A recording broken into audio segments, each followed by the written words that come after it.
हाँ तो my dear student, स्वागत है आप सभी का आज के इस वीडियो में। और देखिए आज के इस वीडियो में हम कोऑर्डिनेट सिस्टम्स पर हम फोकस करेंगे। एक कोऑर्डिनेट सिस्टम में किस तरह से एक पॉइंट की लोकेशन को रिप्रेजेंट किया जाता है, इसके बारे में हम विस्तार से स्टडी करेंगे। और देखिए इस वीडियो में यहाँ पर हम 3 प्रकार के कोऑर्डिनेट सिस्टम को समझेंगे, जिसमें पहला कोऑर्डिनेट सिस्टम होगा कार्टेशियन कोऑर्डिनेट सिस्टम, कार्तीय निर्देश तंत्र। और देखिए दूसरा जो कोऑर्डिनेट सिस्टम होगा वो होगा पोलर कोऑर्डिनेट सिस्टम, ध्रुवीय निर्देश तंत्र। और तीसरा देखेंगे हम इंट्रिंसिक कोऑर्डिनेट सिस्टम, नेज निर्देश तंत्र। तो देखिए यहाँ पर हमें इन तीनों कोऑर्डिनेट सिस्टम को विस्तार से समझना है। और देखिए यदि हम बात करें कार्तीय निर्देश तंत्र की, तो देखिए कार्तीय निर्देश तंत्र बेहद जाना माना निर्देश तंत्र है और छोटी क्लास से ही हम बेहद अच्छे तरीके से इसके बारे में स्टडी कर चुके हैं। ये छोटी क्लास से ही स्टार्ट हो जाता है और छोटी क्लास में ही हम इसको अच्छे से समझ लेते हैं। इसमें एक्स एक्सिस होती है, वाई एक्सिस होती है और किस तरह से हम एक पॉइंट की लोकेशन को इसमें रिप्रेजेंट करते हैं। तो देखिए सिंपल सी बात है, यहाँ पर कार्टेशियन कोऑर्डिनेट सिस्टम में देखिए 2 एक्सिस होती है, ये वैसे जनरली सभी जानते हैं। और दोनों ही एक्सिस क्या होती है, परपेंडिकुलर होती है 90 एंगल पर। एक को एक्स एक्सिस बोलते हैं, दूसरे को वाई एक्सिस बोलते हैं। और देखिए यहाँ पर इन दोनों का जो इंटरसेक्टिंग पॉइंट होगा उसको हम क्या बोलते हैं, ओरिजिन, मूल बिंदु। और यहाँ पर ये दोनों एक्सिस क्या कहलाती है, कोऑर्डिनेट एक्सिस, निर्देशी अक्ष कहलाती है। और देखिए यदि हम इसमें किसी पॉइंट P के कोऑर्डिनेट यदि x, y से रिप्रेजेंट करें तो फिर देखिए x और y पैरामीटर क्या होंगे।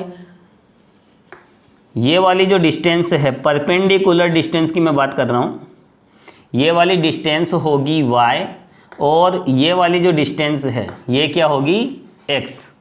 ये परपेंडिकुलर है। तो देखिए यहाँ पर किसी पॉइंट के कोऑर्डिनेट x, y है तो फिर ये वाली डिस्टेंस तो y होती है और ये वाली डिस्टेंस कितनी होती है, x होती है। और देखिए यहाँ पर पॉइंट यदि हम यहाँ पर लें, इस क्वाड्रेंट में लें, तो देखिए यहाँ पर इसकी डायरेक्शन के हिसाब से यहाँ पर देखिए इसके साइन चेंज हो जाते हैं और इस बारे में आप बेहद अच्छे तरीके से परिचित हैं। तो देखिए किसी पॉइंट के कोऑर्डिनेट यहाँ पर कार्टेशियन कोऑर्डिनेट सिस्टम में किससे रिप्रेजेंट किए जाते हैं, एक्स, वाई से रिप्रेजेंट किए जाते हैं। और देखिए यहाँ पर एक्स कोऑर्डिनेट क्या होता है, यहाँ से यहाँ तक की डिस्टेंस, और वाई कोऑर्डिनेट क्या होता है, उस पॉइंट की एक्स एक्सिस से डिस्टेंस। तो सिंपल सी बात है, हम ऐसा बोल सकते हैं एक्स कोऑर्डिनेट क्या होता है, एक्स एक्सिस के पैरेलल डिस्टेंस, और वाई कोऑर्डिनेट क्या होता है, वाई एक्सिस के पैरेलल डिस्टेंस। तो देखिए उस पॉइंट की एक्सिस से जो डिस्टेंस है उसके बेसिस पे हम उस पॉइंट की लोकेशन को रिप्रेजेंट करते हैं, उसी के बेस पर हम क्या करते हैं, उसके कोऑर्डिनेट्स को डिसाइड करते हैं। तो देखिए कार्टेशियन कोऑर्डिनेट सिस्टम है, बेहद सिंपल सा सिस्टम है, इसमें किसी प्रकार का कोई भी कन्फ्यूजन नहीं होना चाहिए। अब देखिए इसके बाद हम बात करेंगे पोलर कोऑर्डिनेट सिस्टम की, ध्रुवीय निर्देश तंत्र होता क्या है। तो देखिए अब हम यहाँ पर पोलर कोऑर्डिनेट सिस्टम की बात करेंगे, ध्रुवीय निर्देश तंत्र की बात करेंगे।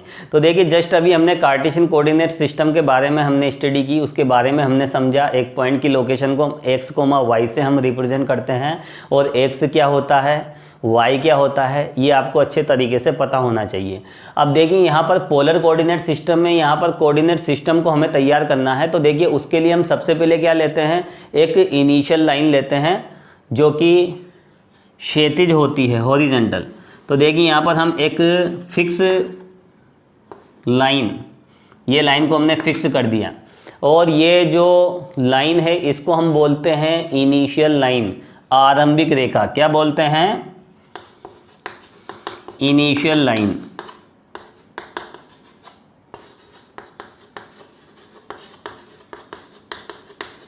आरंभिक रेखा। तो देखिए यहाँ भी हमें कोऑर्डिनेट सिस्टम में पहले यहाँ पर देखिए कुछ एक्सिस हमें फिक्स करनी पड़ेगी, कुछ पॉइंट हमें फिक्स करना पड़ेगा, तभी कोऑर्डिनेट सिस्टम यहाँ पर तैयार होगा। और देखिए कार्टेशियन कोऑर्डिनेट सिस्टम में भी किसी पॉइंट की लोकेशन को रिप्रेजेंट करने के लिए हमने क्या किया था, हमने 2 परपेंडिकुलर एक्सिस ली थी, 2 लंबवत रेखाएं हमने ली थी जिनको एक्स और वाई अक्ष बोला। और वहाँ पर देखिए उनका जो इंटरसेक्टिंग पॉइंट था, प्रतिच्छेद बिंदु था, जिसे हम क्या कहते हैं, मूल बिंदु कहते हैं। तो देखिए किसी भी कोऑर्डिनेट सिस्टम को तैयार करने के लिए उसकी कुछ एक्सिस लेनी पड़ेगी और कुछ फिक्स पॉइंट भी लेने पड़ेंगे। और देखिए जब तक हम कोई पॉइंट फिक्स नहीं करेंगे तब तक किसी अन्य पॉइंट की हम लोकेशन को भी हम रिप्रेजेंट नहीं कर सकते। तो देखिए यहाँ पर हम एक फिक्स लाइन ले लेते हैं और यह क्षैतिज रेखा होती है, इसको हम क्या बोलते हैं, इनिशियल लाइन, आरंभिक रेखा। और देखिए यहाँ पर ये जो पॉइंट है इसको भी हम क्या कर देंगे, स्थिर कर देंगे, फिक्स कर देंगे, ये फिक्स पॉइंट है। तो देखिए पोलर कोऑर्डिनेट सिस्टम में एक फिक्स लाइन लेते हैं और एक फिक्स पॉइंट लेते हैं। फिक्स लाइन क्या होती है, क्या कहलाती है, आरंभिक रेखा कहलाती है। और जो फिक्स पॉइंट होता है उसको हम क्या कहते हैं, ध्रुव कहते हैं, पोल। तो देखिए इस पॉइंट को हम पोल बोलते हैं और इस लाइन को हम क्या बोलते हैं, इनिशियल लाइन। और यहाँ पर देखिए जैसे हम बात करें, कंपेयर करें कार्टेशियन कोऑर्डिनेट सिस्टम से, तो वहाँ जो फिक्स पॉइंट होता है वो फिक्स पॉइंट क्या होता है, ओरिजिन होता है, उसको हम मूल बिंदु कहते हैं। तो देखिए यहाँ भी यदि इसको मूल बिंदु भी कह दिया जाए तो कोई गलत नहीं है, लेकिन पोलर कोऑर्डिनेट सिस्टम में इसको हम क्या बोलते हैं, पोल, ध्रुव बोलते हैं। और ये होती है इनिशियल लाइन। तो यहाँ पर देखिए इससे कोऑर्डिनेट सिस्टम यहाँ पर तैयार हो जाता है। अब हम एक पॉइंट की लोकेशन की बात करते हैं। एक पॉइंट की लोकेशन को यहाँ किस तरह से रिप्रेजेंट करें, तो देखिए यहाँ पर हम दो पैरामीटर लेते हैं, दो वेरिएबल लेते हैं, एक स्मॉल r से रिप्रेजेंट करते हैं और एक थीटा से रिप्रेजेंट करते हैं। और वहाँ कार्टेशियन कोऑर्डिनेट सिस्टम में xy से रिप्रेजेंट करते हैं। तो देखिए यहाँ पर सपोज कीजिए कोई पॉइंट P है और इस पॉइंट P की जो इस ध्रुव से डिस्टेंस है, इस फिक्स पॉइंट से जो डिस्टेंस है, सपोज कीजिए वो डिस्टेंस कितनी है, r है। क्योंकि देखिए यहाँ पर पोलर कोऑर्डिनेट सिस्टम में यदि किसी पॉइंट की लोकेशन को यदि रिप्रेजेंट करना है तो उस पॉइंट की एक तो O से, उस फिक्स पॉइंट, उस मूल बिंदु से हमें डिस्टेंस निकालनी पड़ेगी। सपोज कीजिए इस P की इस O से डिस्टेंस कितनी है, स्मॉल r। और ये जो लाइन होगी OP, इस लाइन को हम क्या बोलेंगे, इस लाइन को बोलेंगे हम ध्रुवांतर रेखा। रेडियस वेक्टर भी कहते हैं इसे हम। तो देखिए ये जो लाइन OP है इसको हम क्या बोलते हैं, ध्रुवांतर रेखा, रेडियस वेक्टर। और देखिए ये इनिशियल लाइन और रेडियस वेक्टर के बीच का जो एंगल है उसको हम यहाँ पर जनरली किससे रिप्रेजेंट करते हैं, थीटा से। तो देखिए P की O से डिस्टेंस कितनी है, स्मॉल r। और ये जो ध्रुवांतर रेखा इस आरंभिक रेखा से जो एंगल बना रही है उसको हम क्या बोलेंगे, थीटा बोलेंगे। तो देखिए ये r और थीटा इस पॉइंट P से रिलेटेड है। और देखिए यहाँ पर यदि हम P की लोकेशन को अगर हम चेंज करते हैं तो देखिए ये वेरिएबल्स r और थीटा यहाँ पर चेंज हो जाएंगे। हो सकता है एक स्टेबल रहे, दूसरा चेंज हो जाए, या फिर दूसरा स्टेबल रहे और पहला चेंज हो जाए। तो देखिए लेकिन चेंजेस जरूर होगा, किसी एक में तो चेंज होगा ही सही। देखिए यदि हम यहाँ पर थोड़ा सा आगे की ओर बढ़ते हैं, इसी लाइन के अलोंग हम आगे की ओर बढ़ते हैं, तो ये जो थीटा है वो थीटा तो रहेगा स्टेबल, और चेंजेज किस में होगा, r में चेंजेज होगा, यानी उसके कोऑर्डिनेट चेंज हो जाएंगे। लोकेशन चेंज तो कोऑर्डिनेट चेंज, यही कोऑर्डिनेट सिस्टम की विशेषता होती है। अदरवाइज वो कोऑर्डिनेट सिस्टम अनडिफाइंड कहलाता है। अब देखिए यहाँ पर यदि हम इस P की लोकेशन को किसी वृत्त की परिधि के अलोंग, अगर हम यहाँ पर देखिए O को सेंटर मानते हुए ये किसी वृत्त का अगर कोई चाप ले लें, वृत्त की सरकमफ्रेंस ले लें, तो देखिए यहाँ पर अगर हम P की लोकेशन को यहाँ पर ले आएँ तो देखिए यहाँ पर जो डिस्टेंस होगी इस O से, वो डिस्टेंस तो r ही रहेगी, लेकिन थीटा में क्या हो जाएगा, चेंजेज हो जाएगा। तो देखिए P को यदि हम वृत्त की परिधि के अलोंग अगर हम इस तरह से मूवमेंट कराएं तो P का कौन सा कोऑर्डिनेट चेंज होगा, P का यहाँ थीटा वाला कोऑर्डिनेट, सेकंड कोऑर्डिनेट चेंज हो जाएगा, लेकिन इस ओरिजिन से, इस पोल से डिस्टेंस हमेशा क्या रहेगी, उसकी r। हम चाहे किसी तरह से यहाँ पर रोटेट कर लें तो उस फिक्स पॉइंट O से उस पॉइंट P की जो डिस्टेंस है वो बिल्कुल स्टेबल रहेगी, कांस्टेंट रहेगी। और देखिए यदि हम इस P को यहाँ ले आएँ तो देखिए r भी चेंज हो जाएगा और थीटा भी चेंज हो जाएगा। तो सिंपल सी बात है, यहाँ पर हम पॉइंट को अगर हम चेंज करते हैं, उसकी लोकेशन को बदलते हैं, तो उसके कोऑर्डिनेट्स भी चेंज हो जाते हैं। अब देखिए पोलर कोऑर्डिनेट्स में सिस्टम में सिंपल सी बात है, इस तरह से यदि हम ओरिजिन से डिस्टेंस निकाल लें और इस P को यदि हम O से मिला दें तो इस तरह से ये जो लाइन OP है ये क्या कहलाती है, ये ध्रुवांतर रेखा कहलाती है, रेडियस वेक्टर कहलाता है। और ये रेखा इस लाइन से जो एंगल बनाती है उसको हम जनरली थीटा से रिप्रेजेंट करते हैं। तो देखिए यहाँ से यहाँ तक की डिस्टेंस r है और ये एंगल थीटा है, तो इस पॉइंट के कोऑर्डिनेट क्या हो जाएंगे, r, थीटा। और यही पोलर कोऑर्डिनेट सिस्टम है। और इसमें यहाँ पर किसी पॉइंट के कोऑर्डिनेट किससे रिप्रेजेंट करते हैं, r थीटा से रिप्रेजेंट किए जाते हैं। r क्या होता है, उस दिए गए पॉइंट की इस फिक्स पॉइंट O से डिस्टेंस, और थीटा क्या होता है, ध्रुवांतर रेखा और आरंभिक रेखा के मध्य का कोण। क्लियर है। अब देखिए यहाँ पर हम एक बार और इस कोऑर्डिनेट सिस्टम को समझ लेते हैं। पोलर कोऑर्डिनेट सिस्टम में एक क्षैतिज रेखा ली जाती है OX, यह स्थिर रेखा होती है और इसको हम क्या कहते हैं, आरंभिक रेखा कहते हैं, इनिशियल लाइन कहते हैं। और यहाँ पर इस लाइन पर एक फिक्स पॉइंट लिया जाता है जिसे हम क्या कहते हैं, ध्रुव कहते हैं, पोल कहते हैं।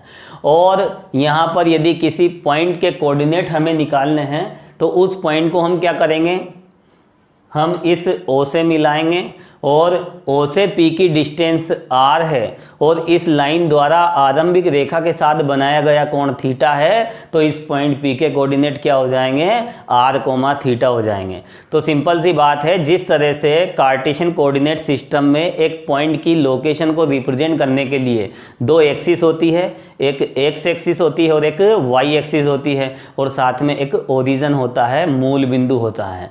उसी प्रकार यहाँ पर देखिए हम कितनी एक्सिस लेते हैं, या एक ही एक्सिस होती है जिसको हम इनिशियल लाइन कहते हैं, और उस पर हम एक फिक्स पॉइंट ले लेते हैं, वो क्या कहलाता है, ध्रुव कहलाता है।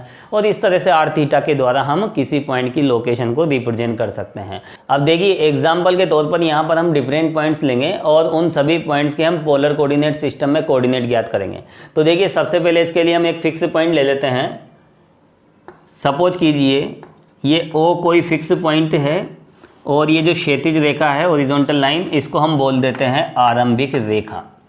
तो देखिए यहाँ पर पोलर कोऑर्डिनेट सिस्टम में हमें एक तो फिक्स पॉइंट लेना है इस आरंभिक रेखा पर, और ये इनिशियल लाइन लेनी है, और इसके बेसिस पर यहाँ पर हम किसी भी पॉइंट की लोकेशन को रिप्रेजेंट कर सकते हैं। अब देखिए यहाँ पर मैं डिफरेंट पॉइंट्स ले लेता हूँ। सपोज कीजिए एक पॉइंट P1 है और दूसरा पॉइंट क्या है, P2 है, और एक पॉइंट हम ले लेते हैं P3। तो देखिए यहाँ पर हमने कितने पॉइंट्स लिए, 3 पॉइंट्स हमने लिए, और इन तीनों पॉइंट्स के पोलर कोऑर्डिनेट्स हमें ज्ञात करने हैं। तो देखिए यहाँ पर हम डिस्टेंस की अगर हम बात करें तो देखिए यहाँ पर हम P1 की जो इस O से डिस्टेंस है, सपोज कीजिए कितनी है, R1, और देखिए P2 की इस ध्रुव O से जो डिस्टेंस है, सपोज कीजिए कितनी है, R2, और P3 की जो डिस्टेंस है वो मान लेते हैं हम कितनी है, R3।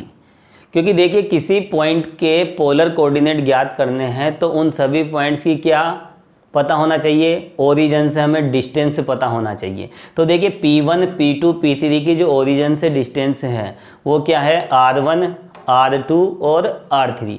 अब देखिए यहाँ पर P1 की यदि हम पोलर लाइन की बात करें, हम ध्रुवांतर रेखा की बात करें, तो देखिए P1 की जो ध्रुवांतर रेखा है वो क्या होगी, OP1, और P2 की जो ध्रुवांतर रेखा है, रेडियस वेक्टर जिसे हम कहते हैं, वो क्या हो जाएगी, OP2, और P3 की जो ध्रुवांतर रेखा है वो क्या हो जाएगी, OP3।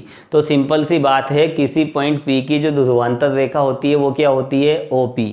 किसी पॉइंट की ध्रुवांतर रेखा के लिए हम क्या करते हैं, उस पॉइंट को किससे मिला देते हैं, ध्रुव से मिला देते हैं। तो देखिए OP1 किसकी ध्रुवांतर रेखा है, यहाँ पर P1 की, OP2 किसकी ध्रुवांतर रेखा है, P2 की, और OP3 किसकी ध्रुवांतर रेखा है, P3 की।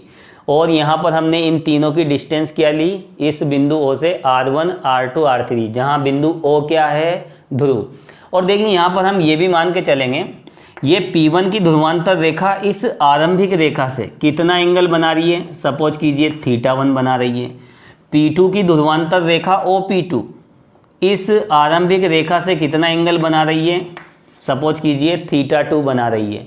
और इस P3 की जो ध्रुवांतर रेखा है OP3, वो आरंभिक रेखा OX से कितना एंगल बना रही है, सपोज कीजिए θ3 एंगल बना रही है। तो देखिए यहाँ पर इस कंडीशन में देखिए P1 के जो पोलर कोऑर्डिनेट्स होंगे वो क्या हो जाएंगे, ओरिजिन से डिस्टेंस तो R1 है और इस P1 की जो ध्रुवांतर रेखा है वो आरंभिक रेखा से कितना एंगल बना रही है, θ1। तो इसके कोऑर्डिनेट कितना हो जाएंगे, R1 θ1। अब देखिए हम आते हैं इस P2 पर, तो इस P2 की इस ध्रुव से कितनी डिस्टेंस है, R2।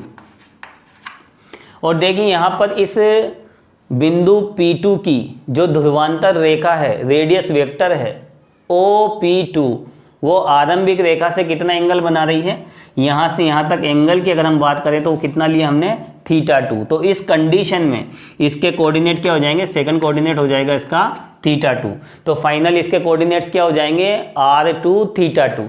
अब देखिए बात करते हैं हम P3 की, तो यहाँ से यहाँ तक की डिस्टेंस है R3 और OP3 इस OX से कितना एंगल बना रही है, कितना लिया हमने, θ3। तो इसके कोऑर्डिनेट कितने हो जाएंगे, R3 θ3।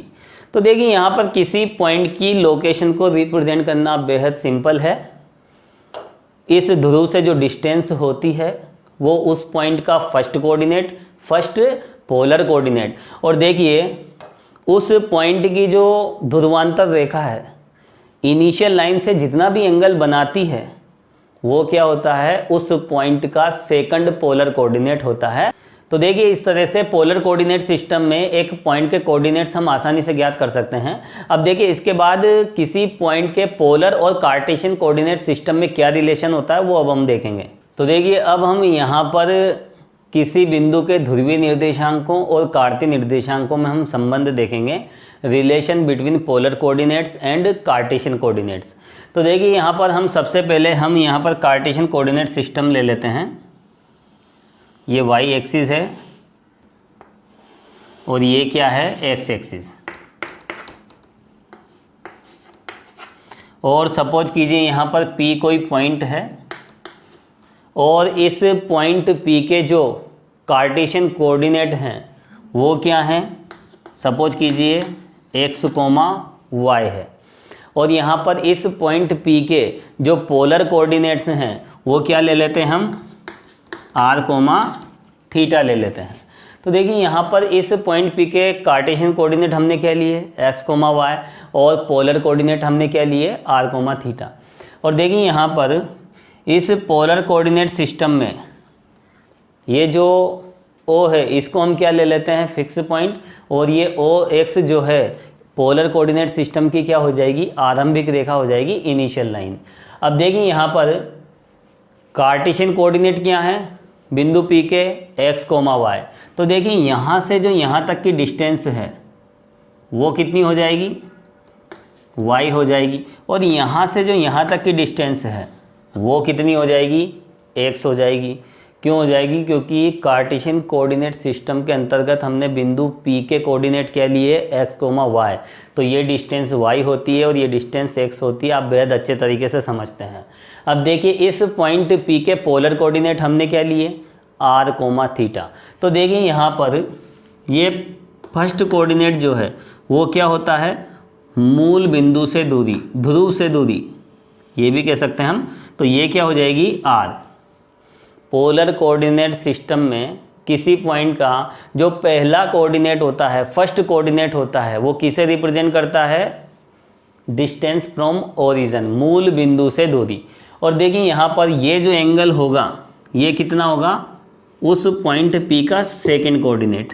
तो ये कितना हो जाएगा यहाँ पर, θ। तो सिंपल सी बात है, बिंदु P के कार्टेशियन कोऑर्डिनेट यदि x, y है तो यहाँ से यहाँ तक की डिस्टेंस y होगी और यहाँ से यहाँ तक की डिस्टेंस x होगी। और इस P के पोलर कोऑर्डिनेट यदि हम r, θ लेते हैं तो यहाँ से यहाँ तक की डिस्टेंस r होगी और ये एंगल क्या हो जाएगा, θ हो जाएगा। अब देखिए यहाँ पर x, y, r, θ में हमें यहाँ पर रिलेशन प्राप्त करना है, एक संबंध स्थापित करना है। तो देखिए यहाँ पर हम इस ट्राइंगल की बात करेंगे और ये तो है परपेंडिकुलर और यहाँ पर इसको बोल देते हैं हम M। तो देखिए यहाँ इस ट्राइंगल OPM में देखिए इस ट्राइंगल में यदि हम साइन थीटा निकालें तो देखिए साइन थीटा क्या होगा, यहाँ पर PM/OP।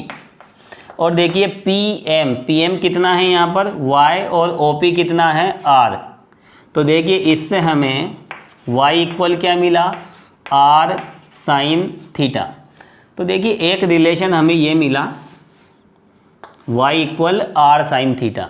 यहाँ पर y क्या है पॉइंट P का सेकंड कोऑर्डिनेट, किसके रेफरेंस में कार्टेशियन कोऑर्डिनेट के रेफरेंस में। और देखिए ये क्या है r फर्स्ट कोऑर्डिनेट पोलर, और ये क्या है सेकंड कोऑर्डिनेट। अब देखिए यहाँ पर अगर हम इस ट्राइंगल में कोस थीटा की बात करें, किसकी बात करें कोस थीटा की, तो देखिए कोस थीटा क्या होगा यहाँ पर, देखिए कोस थीटा होगा यहाँ पर x upon r OM upon OP, that is x upon r। तो देखिए इससे हमें x इक्वल क्या मिलेगा r कोस थीटा। तो देखिए एक रिलेशन हमें ये भी मिला है।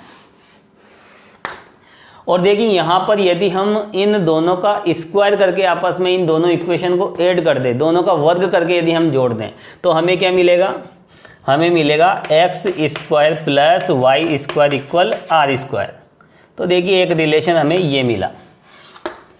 तो देखिए यहाँ पर तीन रिलेशन हमने फाइंड कर लिए हैं, X equal R cos theta, Y equal R sine theta और X square plus Y square equal are square. अब देखिए यदि इसको इससे डिवाइड कर दिया जाए तो देखिए हमें लेफ्ट साइड में क्या मिलेगा tan theta equal y by x.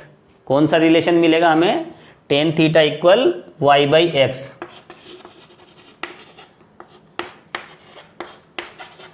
तो देखिए यहाँ पर ये जो थर्ड और फोर्थ रिलेशन है ये हमें किससे प्राप्त हुए हैं, इन दोनों रिलेशन से ही हमें प्राप्त हुए हैं। इन दोनों का स्क्वायर करके यदि हम ऐड करें तो देखिए हमें क्या मिलेगा x square plus Y square equal are square. और यदि इन दोनों को यदि हम आपस में डिवाइड करें तो टेन थीटा कितना मिल जाएगा हमें वाई बाई एक्स। अब देखिए यहाँ पर हमें ये चार रिलेशन मिले, ये फर्स्ट, ये सेकंड, ये थर्ड और फोर्थ। तो देखिए ध्रुवीय निर्देशांकों और कार्तीय निर्देशांकों में ये चार रिलेशन होते हैं और ये चारों रिलेशन हमें डायरेक्ट ध्यान रखने हैं। और देखिए यदि हमें कार्तीय निर्देशांक पता है, किसी भी पॉइंट के कार्तीय निर्देशांक हमें पता है, तो ध्रुवीय निर्देशांक हम किससे निकालेंगे, इन दोनों रिलेशन से। यदि हमें एक्स वाई पता है तो हम इन दोनों से ईजिली हम क्या निकाल सकते हैं, आर थीटा की वैल्यू निकाल सकते हैं। और देखिए यदि हमें आर थीटा की वैल्यू पता है, हमें पोलर कोऑर्डिनेट्स में किसी पॉइंट के कोऑर्डिनेट पता है, तो कार्तीय निर्देशांकों में कार्टेशियन कोऑर्डिनेट्स में हम कैसे निकालेंगे, इन दोनों इक्वेशन की हेल्प से। हमें आर थीटा पता है तो एक्स वाई निकाल लेंगे, उसके लिए हम 1 और 2 का यूज करेंगे। और यदि हमें एक्स वाई पता है तो हम आर थीटा किससे निकाल सकते हैं, थर्ड और फोर्थ रिलेशन से। तो देखिए यहाँ पर ये चारों इक्वेशन किसे रिप्रेजेंट करती है, कार्तीय निर्देशांकों और ध्रुवीय निर्देशांकों में संबंध को व्यक्त करती है। और इनकी सहायता से हम किसी पॉइंट के कार्टेशियन कोऑर्डिनेट्स पता है तो हम पोलर कोऑर्डिनेट्स ज्ञात कर लेते हैं, और पोलर कोऑर्डिनेट्स पता है तो कार्टेशियन कोऑर्डिनेट्स भी हम आसानी से ज्ञात कर सकते हैं। तो देखिए यहाँ पर हमने कार्तीय निर्देश तंत्र और ध्रुवीय निर्देश तंत्र पर हमने काफ़ी अच्छे से हमने डिस्कस की है, और हमने इन दोनों कोऑर्डिनेट सिस्टम को बेहद अच्छे तरीके से समझ लिया है। और देखिए अब हम यहाँ पर एक और कोऑर्डिनेट सिस्टम की बात करेंगे, इंट्रिंसिक कोऑर्डिनेट सिस्टम, नेज निर्देश तंत्र। तो देखिए नेज निर्देश तंत्र में हम किस तरह से एक पॉइंट की लोकेशन को हम रिप्रेजेंट करते हैं, किस तरह से उस पॉइंट के हम कोऑर्डिनेट्स को हम डिसाइड करते हैं। तो देखिए अब हम यहाँ पर नेज निर्देश तंत्र पर हम फोकस करेंगे। अब देखिए यहाँ पर हम इंट्रिंसिक कोऑर्डिनेट सिस्टम को समझेंगे, एक नेज निर्देश तंत्र होता क्या है। और देखिए नेज निर्देश तंत्र में हम किसी भी वक्र पर किसी भी बिंदु की स्थिति को हम आसानी से हम यहाँ पर व्यक्त कर सकते हैं। और देखिए यहाँ पर नेज निर्देश तंत्र में एक वक्र होता है और वक्र पर ही हम एक फिक्स पॉइंट लेते हैं, क्योंकि देखिए यहाँ पर एक फिक्स पॉइंट लेना बिल्कुल आवश्यक होता है, क्योंकि हम जब कार्तीय निर्देश तंत्र की बात करते हैं तो वहाँ हम मूल बिंदु को फिक्स कर लेते हैं, तभी तो हम किसी अन्य बिंदु की उस मूल बिंदु के सापेक्ष स्थिति को व्यक्त कर सकेंगे। तो देखिए यहाँ पर कोऑर्डिनेट सिस्टम कोई सा भी हो, एक फिक्स पॉइंट लेना आवश्यक होता है, एक फिक्स पॉइंट हमें लेना ही पड़ता है। तो देखिए कार्तीय निर्देश तंत्र में हमने मूल बिंदु को, ओरिजिन को फिक्स किया था, और पोलर कोऑर्डिनेट सिस्टम ध्रुवीय निर्देश पद्धति में हमने ध्रुव को आरंभिक रेखा पर फिक्स किया था। तो देखिए यहाँ पर नेज निर्देश तंत्र में इंट्रिंसिक कोऑर्डिनेट सिस्टम में एक वक्र पर किसी बिंदु की स्थिति को हमें व्यक्त करना है तो वक्र पर ही हम क्या ले लेते हैं, फिक्स पॉइंट ले लेते हैं। तो देखिए सपोज कीजिए यहाँ पर ये y अक्ष है और ये x अक्ष है और यहाँ पर हम एक वक्र ले लेते हैं। ये सपोज कीजिए C इज़ एनी कर्व और यहाँ पर एक पॉइंट P ले लेते हैं जिसके कोऑर्डिनेट हमें ज्ञात करने हैं। तो सपोज कीजिए P इज़ एनी पॉइंट और इसके कोऑर्डिनेट हमें यहाँ पर ज्ञात करने हैं।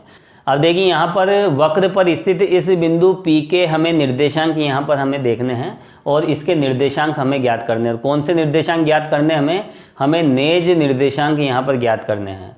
तो देखिए यहाँ पर हमें इस वक्र पर एक फिक्स पॉइंट लेना पड़ेगा, स्थिर बिंदु हमें लेना पड़ेगा। और देखिए थोड़ी देर पहले मैंने बताया था कोऑर्डिनेट सिस्टम कोई सा भी हो हमें उस सिस्टम में एक फिक्स पॉइंट लेना ही होता है, क्योंकि जब हम कोई फिक्स पॉइंट लेते हैं तो उसके सापेक्ष हम किसी अन्य बिंदु की स्थिति को आसानी से हम व्यक्त कर सकते हैं। कार्तीय निर्देशांकों में हमने मूल बिंदु को फिक्स किया था, हम ध्रुवीय निर्देशांकों पे आए तो ध्रुवीय निर्देशांकों में हमने ध्रुव को फिक्स किया था आरंभिक रेखा के ऊपर।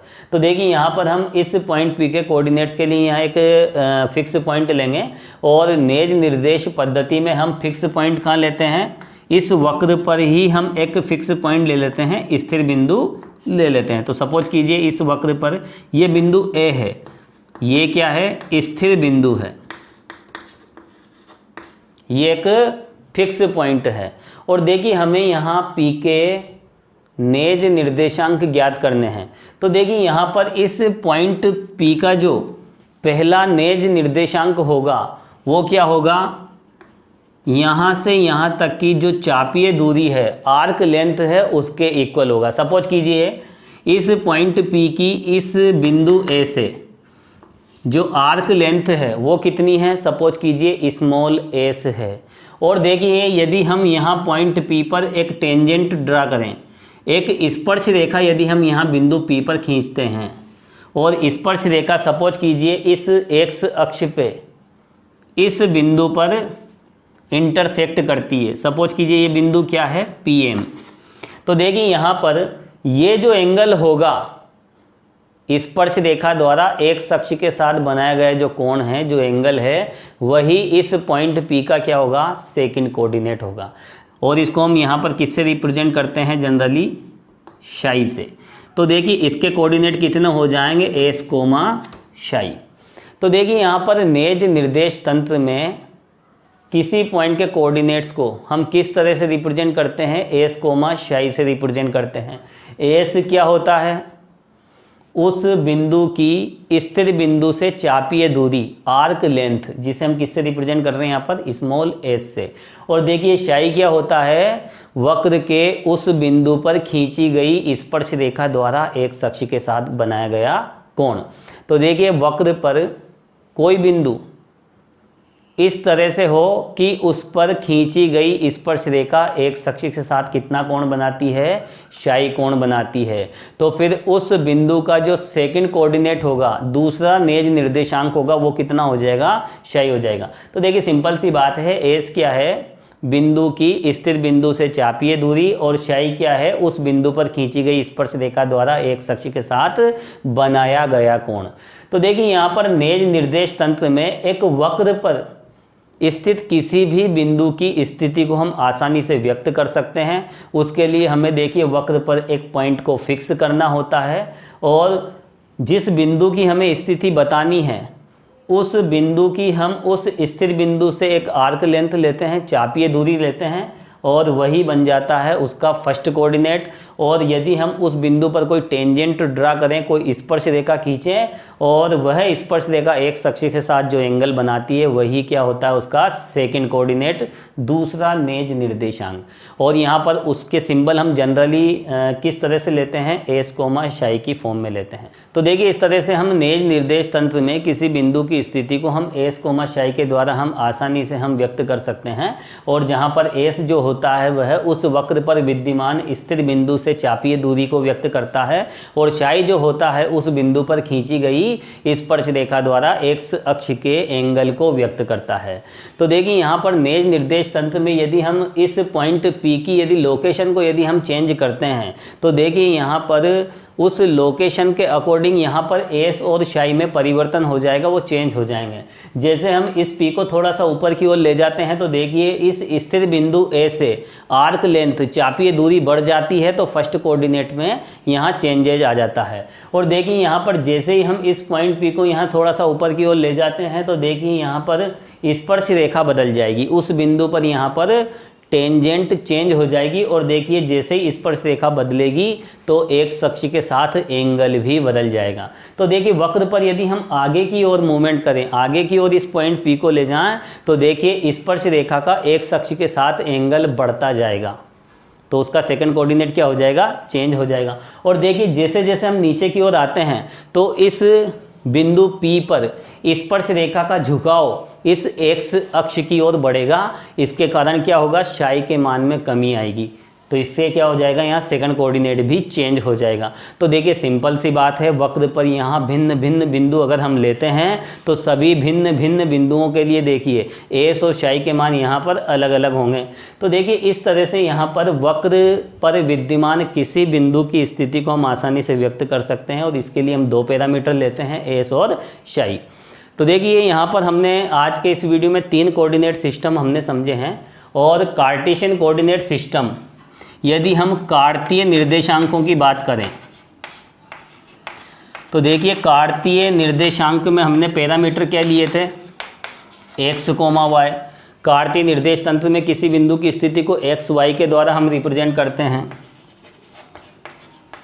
और देखिए पोलर कोऑर्डिनेट सिस्टम में जो पोलर कोऑर्डिनेट्स होते हैं, ध्रुवीय निर्देशांक, वो किस फॉर्म में होते हैं, r, θ की फॉर्म में होते हैं। और देखिए यदि हम आते हैं इंट्रिंसिक कोऑर्डिनेट नेज निर्देशांकों पर, तो देखिए नेज निर्देश पद्धति में जो कोऑर्डिनेट्स होते हैं वो किससे रिप्रेजेंट करते हैं, एस, psi से रिप्रेजेंट करते हैं। और देखिए यहाँ पर हम डिफरेंशियल कैलकुलस वाला पेपर सबसे पहले हम देख रहे हैं, जिसमें हम पेडल इक्वेशन देखेंगे, पदिक समीकरण, और आर्क लेंथ जो होगी उसके हम डेरिवेटिव्स भी फाइंड करेंगे, चाप की लंबाई के अवकलज। तो देखिए इसके लिए हमें ये सब पैरामीटर समझने होंगे। और ये देखिए ये जनरल पैरामीटर है, जनरल सिंबल है, ये हमें ध्यान रखना ही है। एक्स क्या होता है, कार्टेशियन कोऑर्डिनेट सिस्टम में किसी पॉइंट का फर्स्ट कोऑर्डिनेट, और y क्या होता है, सेकंड कोऑर्डिनेट। इसी प्रकार देखिए ध्रुवीय निर्देशांकों में फर्स्ट होता है r और सेकंड होता है थीटा, और इधर फर्स्ट होता है s और सेकंड क्या होता है, psi। और देखिए इसकी डेफिनेशन भी हमें पता होना चाहिए। यदि कार्टेशियन कोऑर्डिनेट सिस्टम में यदि हम x की बात करें तो x क्या होता है, किसी पॉइंट की y एक्सिस से डिस्टेंस, और y कोऑर्डिनेट क्या होता है, x एक्सिस से डिस्टेंस। और यहाँ पर देखिए पोलर कोऑर्डिनेट सिस्टम में ये r क्या होता है, r किसी पॉइंट की ओरिजिन से डिस्टेंस, मूल बिंदु से दूरी होती है, और थीटा क्या होता है, ध्रुवांतर रेखा और आरंभिक रेखा के मध्य का कोण। अब देखिए हम बात करते हैं इस नेज निर्देशांकों की, तो यहाँ पर ये जो फर्स्ट कोऑर्डिनेट है स्मॉल s, ये s क्या है, उस बिंदु की वक्र पर विद्यमान स्थिर बिंदु से चापीय दूरी, आर्क लेंथ। और देखिए सेकंड कोऑर्डिनेट क्या होता है, किसी बिंदु P के कोऑर्डिनेट यदि s, psi है तो psi क्या होगा, psi उस बिंदु पर खींची गई स्पर्श रेखा द्वारा एक अक्ष के साथ बनाया गया कोण होगा। तो सिंपल सी बात है, इन सभी पैरामीटर्स की डेफिनेशन आपको पता होनी चाहिए, और यहाँ पर यह भी पता होना चाहिए कि कौन सा सिंबल किसको रिप्रेजेंट कर रहा है, उसका मीनिंग क्या है, उसका अर्थ क्या है, ये आपको अच्छे से पता होना चाहिए। और जब इन सिंबल में किसी प्रकार का कोई कन्फ्यूजन नहीं होता है तो हम इस डिफरेंशियल कैलकुलस में हम आगे के कंसेप्ट भी बेहद आसानी से समझ सकते हैं। तो देखिए आज के इस वीडियो में हमने Cartesian coordinate system, polar coordinate system और इंट्रिंसिक कोऑर्डिनेट सिस्टम पर हमने फोकस किया है, और तीनों कोऑर्डिनेट सिस्टम में किस तरह से एक पॉइंट की लोकेशन को हम रिप्रेजेंट करते हैं, इस पर भी हमने काफ़ी विस्तार से डिस्कस की है। तो देखिए आज के इस वीडियो में हम इतना ही देखेंगे, और नेक्स्ट वीडियो में देखिए हम इसके आगे के कॉन्सेप्ट हम देखेंगे, और आगे के कंसेप्ट में हम देखेंगे एक टेंजेंट क्या होती है, सब टेंजेंट क्या होती है, नॉर्मल क्या होता है, सब नॉर्मल क्या होता है। तो देखिए इस तरह के और भी कई कंसेप्ट हम देखेंगे। तो आज के इस वीडियो में फ़िलहाल इतना ही। Thank you so much.